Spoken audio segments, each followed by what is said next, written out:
जय भोलेनाथ की रुद्र संहिता युद्ध खंड 57 अध्याय। महिषासुर के पुत्र गजासुर की तपस्या तथा ब्रह्मा द्वारा वर प्राप्ति, उन्मत्त गजासुर द्वारा अत्याचार, उसका काशी में आना, देवताओं द्वारा भगवान शिव से उसकी वध की प्रार्थना, शिव द्वारा उसका वध और उसकी प्रार्थना से उसका चर्म धारण कर कृत्तिवासा नाम से विख्यात होना एवं कृत्तिवासेश्वर लिंग की स्थापना करना। सनत कुमार बोले, हे व्यास जी, शिव जी के उस चरित्र को अत्यंत प्रेम से सुनिए, जिस प्रकार महादेव ने दानवेंद्र गजासुर को त्रिशूल से मारा। पूर्व काल में देवगणों के हित के लिए युद्ध में देवी के द्वारा दानव महिषासुर का वध कर दिए जाने पर देवता सुखी हो गए। हे मुनीश्वर, देवताओं की प्रार्थना से देवी द्वारा किए गए अपने पिता के वध का स्मरण करके महावीर गजासुर उस वर का स्मरण कर तप करने हेतु वन में गया और ब्रह्मा जी को उद्देश्य करके प्रीतिपूर्वक कठोर तप करने लगा। मैं काम से वशीभूत स्त्री तथा पुरुषों से अवध्य हूँ। इस प्रकार मन में विचार कर वह तप में तद्चित हो गया। वह हिमालय पर्वत की गुफा में भुजाओं को उठाकर आकाश में दृष्टि लगाए हुए पैर के अंगूठे से पृथ्वी को टेक कर परम दारुण तप करने लगा। वह उदार बुद्धि वाला महिषासुर पुत्र गजासुर जटाओं के भार की कांति से प्रलय के सूर्य के समान प्रकाशित हो रहा था। उसके मस्तक से उत्पन्न हुई तपोमय धूमा अग्नि तिरछे ऊपर तथा नीचे लोकों को तप्त करती हुई चारों ओर फैल गई। उसके मस्तक से प्रकट हुई अग्नि से नदी तथा समुद्र सूख गए, ग्रहों सहित तारे गिरने लगे और दसों दिशाएं प्रज्वलित हो गई। उस अग्नि से तप्त हुए इंद्र सहित संपूर्ण देवता स्वर्गलोक को त्याग कर ब्रह्मलोक गए और ब्रह्मा जी से बोले कि पृथ्वी चालायमान हो रही है। देवगण बोले, हे विधे, गजासुर के तप से हम लोग संतप्त तथा व्याकुल हैं और स्वर्ग में स्थित रहने में समर्थ नहीं हैं, इसलिए आपकी शरण में आए हैं। हे ब्राह्मण, आप कृपा कर अन्य लोगों को जीवित रखने के लिए उस दैत्य को शांत कीजिए, अन्यथा सभी लोग नष्ट हो जाएंगे। हम लोग सत्य सत्य कह रहे हैं। इस प्रकार इंद्रादि देवों तथा भृगु दक्ष आदि से प्रार्थित हुए ब्रह्मा जी उस दैतेंद्र को आश्रम पर गए, दैतेंद्र के आश्रम पर गए। आकाश में मेघों से ढके हुए सूर्य के समान लोगों को तपाते हुए उसको देखकर विस्मित हो ब्रह्मा जी हंसते हुए कहे। ब्रह्मा जी बोले, हे दैतेंद्र, हे महिषपुत्र, हे तात, उठो उठो, तुम्हारा तप सिद्ध हुआ। मैं तुम्हें वर देने के लिए आया हूँ, अपने इच्छा के अनुकूल वर मांगो। सनत कुमार बोले। उस दैतेंद्र गजासुर ने उठकर अपने नेत्रों से विभु ब्रह्मा जी को देखते हुए प्रसन्न होकर वर मांगने के लिए गदगद वाणी से कहा। गजासुर बोला, हे देव देवेश, आपको नमस्कार है। यदि आप मुझे वर दे रहे हैं तो मैं काम के वशीभूत स्त्री पुरुष से अवध्य हो जाऊं। हे विभो, मैं महाबलवान, वीर्यवान तथा देवता आदि से सदा जय और संपूर्ण लोकपालों की समस्त संपत्ति को भोगने वाला हूँ। सन्नत कुमार बोले। इस प्रकार उस दैत्य के वर मांगने पर उसके तप से प्रसन्न हुए ब्रह्मा जी ने उसे अति दुर्लभ वरदान दिया। इस प्रकार वो महिषासुर पुत्र गजासुर वर पाकर अति प्रसन्नचित होकर अपने स्थान को चला गया। तदुपरांत संपूर्ण दिशाओं तथा तीनों लोकों को जीतकर एवं देवता, असुर, मनुष्य, इंद्र, गंधर्व, गरुड़ और सर्प आदि को भी जीतकर उन्हें अपने बस में करके संसार को जीतने वाले उस दैत्य ने तेज सहित लोकपालों के स्थानों का हरण कर लिया।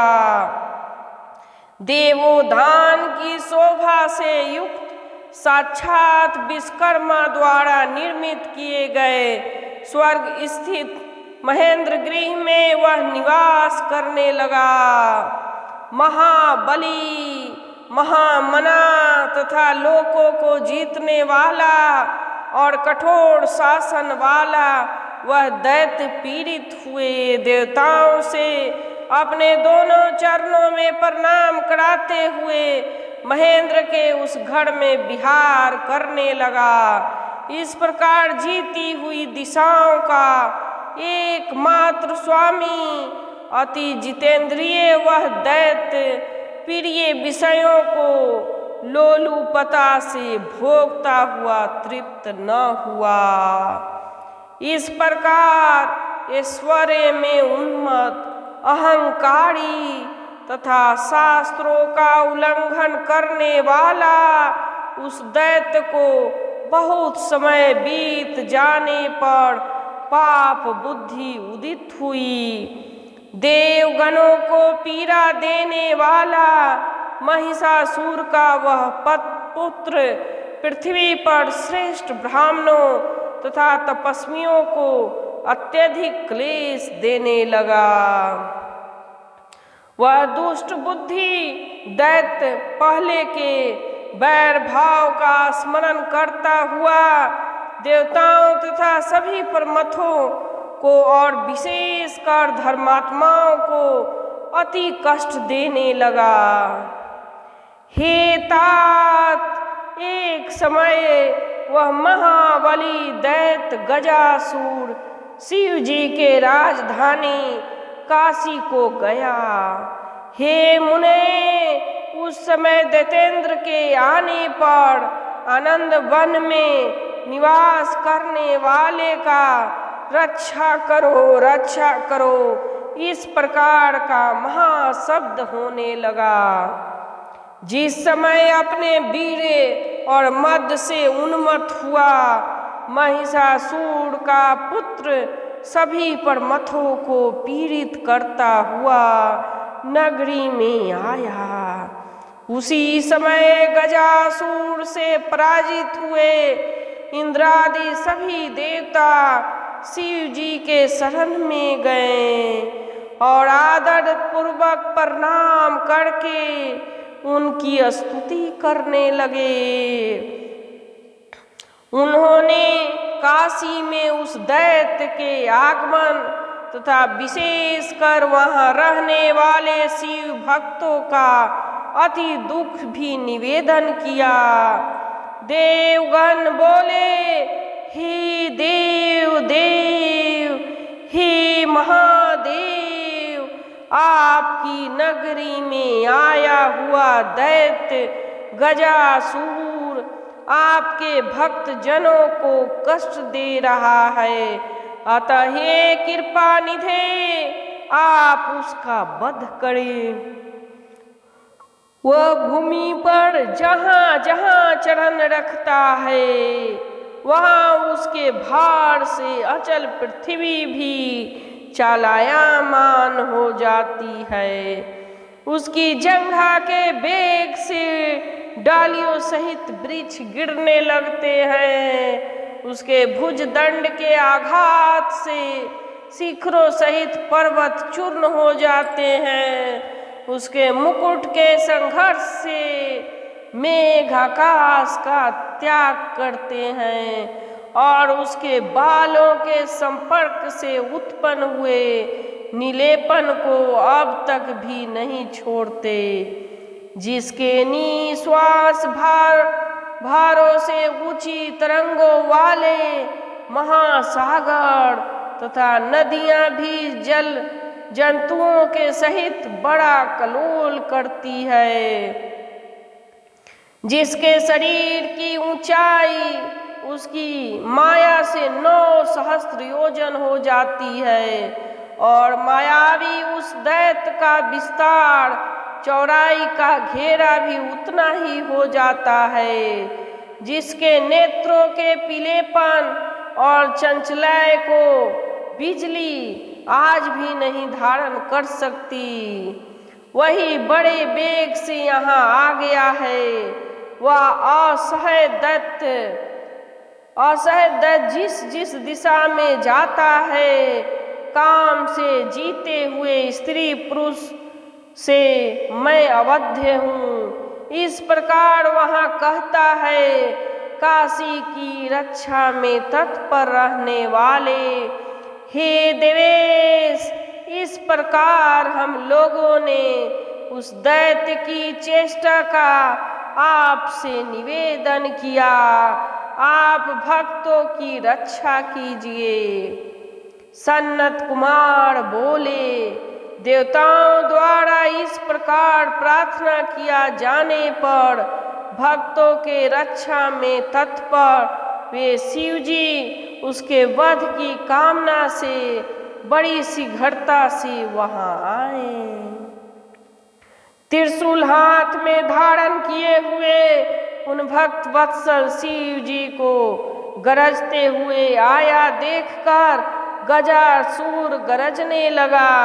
तब वीर गर्जन करते हुए उन दोनों का अनेक शस्त्रों तथा अस्त्रों के प्रहार से दारुण तथा अद्भुत युद्ध हुआ।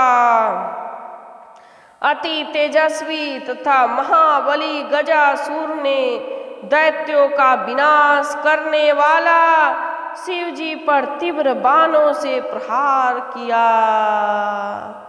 हे मुने, उस समय भयंकर शरीर वाले शिव जी ने अपने अति दारुण बाणों से अपने समीप न पहुँचे हुए उसके बाणों को शीघ्र ही खंड खंड कर दिया। तब हाथ में खड्ग लेकर अब तुम मेरे द्वारा मारे गए, इस प्रकार ऊंचे स्वर में गर्जन कर क्रोधित होकर गजासुर शिव जी की ओर दौड़ा। तब त्रिशूल धारी भगवान शिव ने उस दैत्य श्रेष्ठ को आता हुआ देखकर तथा अन्य के द्वारा अवैध जानकर उसे त्रिशूल से मारा।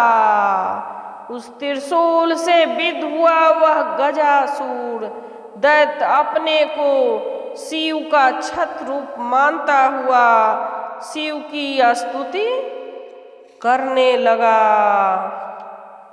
गजासुर बोला, हे देव देव, हे महादेव, मैं सब प्रकार से आपका भक्त हूँ। हे त्रिशूलीन, मैं कामदेव का नाश करने वाला आप देवेश को जानता हूँ।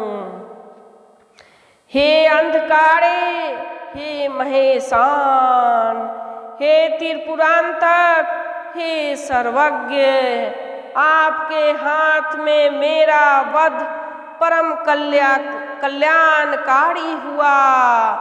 हे कृपालो, हे मृत्युंजय, मैं कुछ भी निवेदन करना चाहता हूँ उसे सुनिए। सत्य ही कहूँगा, असत्य नहीं। आप विचार कीजिए, एकमात्र आप संसार के वंदनीय हैं तथा संसार के ऊपर स्थित हैं। समय से सभी को मरना है, परंतु मेरी मृत्यु कल्याण के निमित्त होती है। सन्नत कुमार बोले। उसका यह वचन सुनकर दयानिधि शिव जी ने हंसकर महिषासुर के पुत्र गजासुर से कहा। ईश्वर बोले, हे महापराक्रम निधे, हे दानवोत्तम, हे श्रेष्ठ मति वाले, हे गजासुर, मैं प्रसन्न हूँ, अपने अनुकूल वर मांगो। सन्नत कुमार बोले। वर देने वाला शिव जी का यह वचन सुनकर दानवेंद्र गजासुर ने प्रसन्नचित होकर कहा। गजासुर बोला, हे महेशान, हे दिगंबर, यदि आप प्रसन्न हैं तो अपने त्रिशूल की अग्नि से पवित्र किए हुए मेरे इस देह चर्म को नित्य धारण कीजिए। अपने प्रमाण वाले कोमल स्पर्श वाले युद्ध क्षेत्र में समर्पित किए गए देखने योग्य महादिव्य निरंतर सुखदायक मेरे चर्म को धारण कीजिए। यह चर्म सदा सुगंध युक्त, अति कोमल, निर्मल तथा अति शोभामान हो। हे विभो, तेज धूप तथा अग्नि की लपट को बहुत देर तक प्राप्त करके भी पवित्र सुगंधि के कारण मेरा यह देह चर्म भस्म न हो। हे दिगंबर, यदि मेरा यह चर्म पुण्यमय नहीं होता तो युद्ध स्थल में आपके अंग के साथ इसका संग कैसे होता। हे शिव जी, यदि आप प्रसन्न हैं तो मुझे दूसरा वर दीजिए कि आज से प्रारंभ कर आपका नाम कीर्तिवासा हो। सन्नत कुमार बोले। उसका यह वचन सुनकर भक्त प्रिय, भक्त वत्सल, महेशान शिव जी प्रसन्न होकर भक्ति से निर्मल मन वाले उस गजासुर नामक दानव से पुनः कहने लगे। ईश्वर बोले, मुक्ति के साधन इस क्षेत्र में तुम्हारा यह पवित्र शरीर सभी के लिए मुक्तिदायक मेरा लिंग होगा। यह महापापों का नाश करने वाला समस्त श्रेष्ठ लिंग में प्रधान एवं मुक्ति को देने वाला कीर्तिवासेश्वर नामक लिंग होगा। इस प्रकार कहकर उन दिगंबर देवेश गजासुर के उस विस्तृत चर्म को लेकर उसे धारण कर लिया। हे मुनीश्वर, उस दिन बहुत बड़ा महोत्सव हुआ। काशी निवासी सभी लोग तथा परमथगण प्रसन्न हो गए। उस समय हर्षपूर्ण मन वाले विष्णु ब्रह्मा आदि देवताओं ने हाथ जोड़कर शिव जी को नमस्कार करके उनकी स्तुति की। दानव के स्वामी महिषासुर पुत्र गजासुर के मार दिए जाने पर देवगणों ने अपने स्थान को प्राप्त कर लिया और संसार सुखी हो गया। इस प्रकार भक्तों के प्रति दया सूचक स्वर्ग कीर्ति एवं आयु को देने वाले और धन धान्य को बढ़ाने वाले शिव चरित्र का वर्णन कर दिया गया। उत्तम व्रत वाला जो मनुष्य से प्रीति से सुनता है अथवा सुनाता है वह महान सुख पाकर अंत में मोक्ष प्राप्त करता है। जय भोलेनाथ की। युद्ध खंड 57 अध्याय समाप्त। जय भोलेनाथ की जय। जो भी शिव महापुराण सुन रहे हैं कमेंट बॉक्स में ओम नमः शिवाय लिखकर सारे विघ्नों को नाश करें। जय भोलेनाथ की जय।